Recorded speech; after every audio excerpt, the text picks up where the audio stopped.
मैं ये भी एक शेयर करती हूँ आपके साथ, जो मैं भूल में नॉर्मली करती हूँ, which I want people to understand.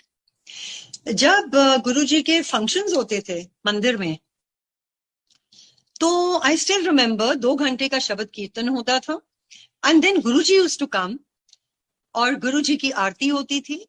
उसके बाद लाइव सिंगिंग होती थी, विच गुरुजी, एवरीवन वाज डायरेक्टेड कि बाहर लंगर के लिए जाओ, एंड साथ में लाइव सिंगिंग होती थी उधर।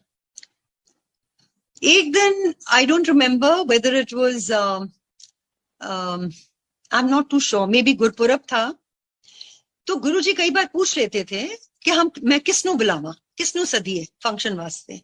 सो that day I remember he asked me किसनू सदिए। तो मेरे माइंड में आया गुरपुरब है, मैं कि गुरुजी रागी बुला ली है। He said a beautiful thing which I think we should all understand. गुरुजी कहते हैं कि ना, कहते लाइव, कहते रागी नहीं बुलाने, तुसी लाइव सिंगिंग कराओगे। कहते मैं बैठा गद्दी ते, मैं सारियां नु ब्लेस करना है, मैंने सबको ब्लेस करना है, मैं गद्दी पे बैठा हूं। और अगर रागी बैठे हैं या लाइव सिंगिंग हो रही है, सबका फोकस उधर जाएगा, मेरे ते तो कोई फोकस नहीं आऊगा ना। इस करके कोई लाइव सिंगिंग नहीं करनी, क्योंकि मैं सबनों ब्लेसिंग दे रही थी। So sangat ji, whenever I always tell people, आपने अगर लाइव सिंगिंग करवानी है and you don't want to play Guruji shabad, then don't call it Guruji satsang, then just call it an evening with whosoever you want to call। क्योंकि अगर गुरुजी का सत्संग है तो उसमें गुरुजी के ही कीर्तन होना चाहिए। You want to have it for 1.5 hours, for 2 hours, that is up to you. But it should be only Guruji's शब्द।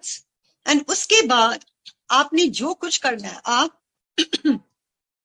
आरती के बाद आपने जिसको गवाना है आप गवाओ, there is no issue in that. या अगर आपका बड़ा फंक्शन है, आप घंटे के लिए कर लो, कीर्तन लगाओ, गुरुजी को ब्लेस तो करने दो ना सब संगत को। What is the purpose of the sangat coming there if they can't receive his blessings? So this is a very important part which I have been sharing with a lot of people, because I see there's a lot of live singing going on. So, Jai Guruji auntie, I think I should wind up here. नहीं aunty, जय